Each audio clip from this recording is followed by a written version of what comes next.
May man po ako itong mensahe sa gabos na mga madigdi sa sementeryo kan na Daraga, as in sa iba pa mga sementeryo, Opo. o sa mga Katoliko, iyon na sa tuyang pagpamibi sa mga tugang tanayano sa ikaduwang buhay. Importante ni para sa tuya.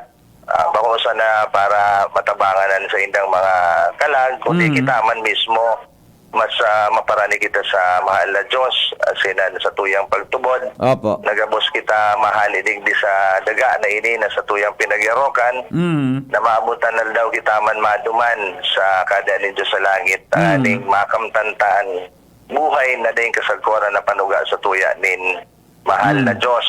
Kaya nga ni sa muyang kamawatan na lugod Opo. ang gabos na minadigdi makapag sungko sa indang mga puntod as in mag-offer din prayers, especialmente mag-attender ka ng Santa Misa. Iyon. Isa na magdalaw dyan na day nagpapangadji. Kasi di tinatapos sa celebration kan Eucharistia. At iyon yan na sentro kan na sa tuyang buhay as in pagtubod bilang Kristiyano, Katoliko. Kaya digdi sa Daraga, ngunya na aga may misa na kami, All Saints Day ngunyan. Opo. Pagrumdong takan gabos ng mga santos na yun sa kada ng Diyos sa langit.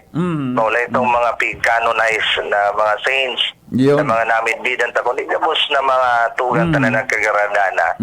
Kaya naman sa kada ng Diyos sa langit. Inaagaran ta sila kan na pagpamibi ninda sa satuya, sa nilugod, bakulang sila na makaduman, itaman, pagabutan panahon, pagkasunod sa inda. Sa pagpamibi, itasin pagpamibi ninda.